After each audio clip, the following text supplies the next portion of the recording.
¡Egipto! ¿Quién no ha ido a hablar de Egipto? Desierto, pirámides, más desierto, estatuas con cabezas raras, pirámides raras y un río, el Nilo, el segundo más largo del planeta y la única razón por la que aquí, en mitad del desierto más grande del mundo, pudo florecer una civilización que continúa asombrándonos hoy en día. Y es que, como siempre se ha dicho, Egipto es un don del Nilo. Te invito a retroceder miles de años en el tiempo y a descubrir el antiguo Egipto.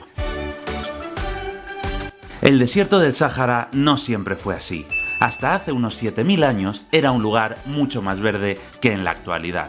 Pero fue entonces cuando terminó un proceso de desertificación que obligó a los cazadores-recolectores del norte de África a trasladarse a zonas más húmedas, ya fuera hacia el norte, hacia el sur o hacia el este, a las orillas del Nilo.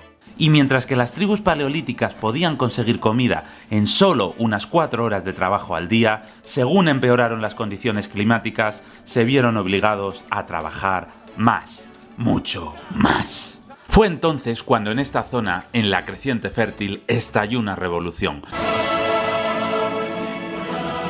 No es la Revolución Francesa, ni la Revolución Rusa. Es la revolución neolítica. La gente se sedentariza, se inventa la ganadería, la agricultura y la cerámica, y en torno al año 3000 a.C. ya existen multitud de comunidades viviendo a orillas del Nilo. Las lluvias torrenciales provocan que el Nilo se desborde y arrastre una gran cantidad de tierra desde Etiopía hacia abajo, a Egipto, donde aprendieron a predecir las inundaciones, que se daban lugar todos los años en las mismas fechas.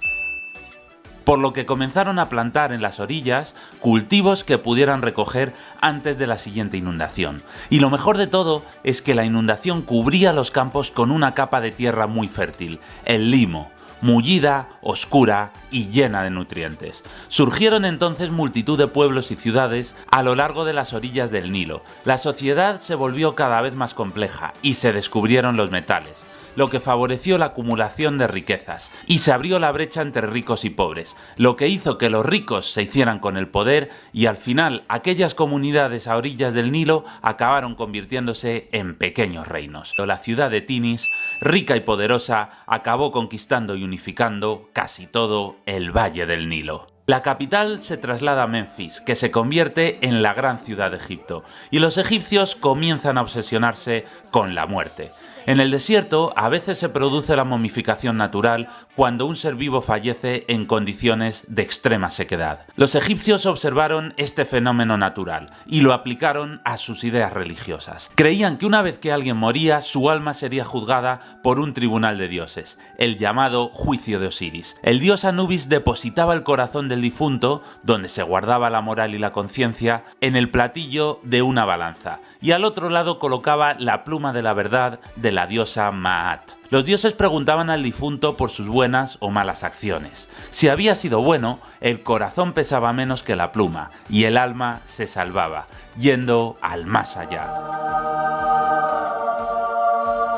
Pero si había sido mala persona, entonces el corazón pesaría más que la pluma, y le aguardaba un castigo terrible. Amit, una bestia mitológica mezcla de hipopótamo, león y cocodrilo, devoraría su alma, y nunca entraría en el paraíso. Es por ello que comenzaron a momificar a los muertos. Primero lavaban el cuerpo, después les extraían los órganos y los introducían en los vasos canopos. A continuación, cubrían el cadáver con natrón por un periodo de entre 40 y 60 días. Y cuando se había deshidratado lo suficiente, lo envolvían con capas y capas de vendaje, impidiendo su putrefacción. Este concienzudo trabajo de momificación es el que nos ha permitido que 5000 años después se conserven multitud de momias. Idearon entonces las mastabas, unas estructuras troncopiramidales con un pasadizo subterráneo que llevaba a la cámara funeraria, donde se dejaba la momia con todas sus posesiones para el más allá. Pero al faraón Zoser eso de enterrarse en una mastaba no le parecía suficiente y ordenó que apilaran una mastaba tras otra para ser el faraón con más swag de la historia. Y fue así como se inventaron las pirámides. A partir de entonces se construyeron todo tipo de pirámides, aunque las más famosas son la pirámide acodada de Snefru y las 3 pirámides de Giza, la de Keops, Kefren y Micerinos. Fueron obras inmensamente caras y complejas, que solo pudieron realizarse gracias a la gran riqueza del antiguo Egipto, porque a los pobres egipcios los tenían fritos a impuestos. A pesar de que durante un tiempo se creyó que fueron construidas por esclavos, recientemente se ha descubierto que no. Gracias a las excavaciones en la ciudad de los obreros, ahora sabemos que eran trabajadores libres. Algunos de ellos, los trabajadores más expertos, como los jefes de las cuadrillas y los maestros canteros, eran profesionales que trabajaban todo el año. Otros, los peones, trabajaban en periodos de unos 3 meses. Sea como sea, lo que está claro es que tuvieron que costar dinero.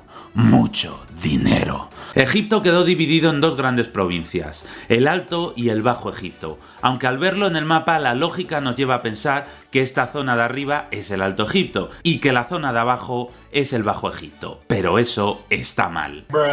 El agua siempre corre hacia abajo, hasta que desemboca en el mar. Ya sabemos, el nivel del mar está a 0 metros de altitud, por lo que la zona donde nace el Nilo está más alta que donde desemboca. Así que la zona de la desembocadura es el Bajo Egipto y la otra el Alto Egipto. Empieza así el Imperio Nuevo, otra etapa de esplendor. La religión egipcia siempre había sido politeísta, es decir, creían en muchos dioses. Al frente del panteón tenían al dios Ra, dios del sol, aunque contaban con otras muchas deidades muy importantes, como Amón, dios de la creación, Osiris, dios de la resurrección, Isis, la diosa madre y de la sabiduría, Horus, el dios de la guerra, o Anubis, dios del embalsamamiento. El faraón era la leche, era considerado un dios viviente. Él y su familia estaban en la cúspide de la pirámide social. Justo bajo ellos estaban los nobles, los funcionarios, los mandos militares y los escribas. Es decir, estaban los que trabajaban directamente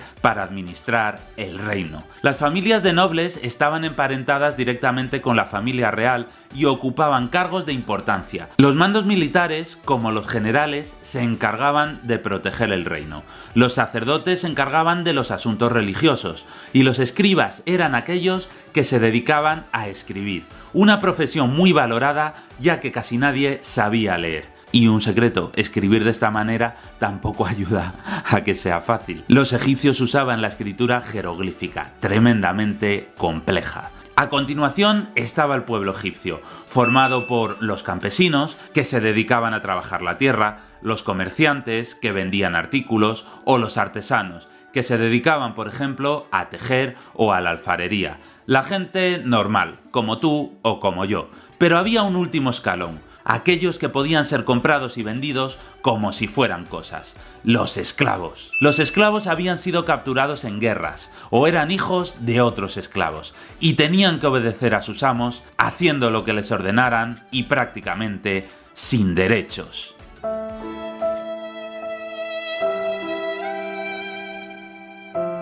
La vida de los egipcios apenas había cambiado nada en todo este tiempo. Vivían en humildes casas de adobe, con suelos de tierra y techos de madera y cañas. La mayor parte de la población trabajaba los campos a orillas del Nilo, que casi nunca eran de su propiedad, sino que pertenecían al faraón o a los templos. Los más ricos vivían en casas más lujosas, ricamente decoradas, y podían comprar todo tipo de objetos lujosos que fabricaban los artesanos o que se importaban desde lejanos lugares. Todos ellos comían, sobre todo, una dieta basada en cereales y vegetales de huerta, aunque también comían aves y pescado, mientras que la carne de buey o de cordero era mucho más cara y por lo tanto menos frecuente. Y también elaboraban bebidas como la cerveza o el vino. Pero al fragmentarse de nuevo en varios reinos, divididos y en guerra entre sí, acabaron siendo invadidos por las civilizaciones mesopotámicas. El imperio asirio, el imperio babilónico, el imperio persa Y por último, Alejandro Magno. Alejandro Magno, el mismo que conquistó todo el imperio persa en menos de 10 años.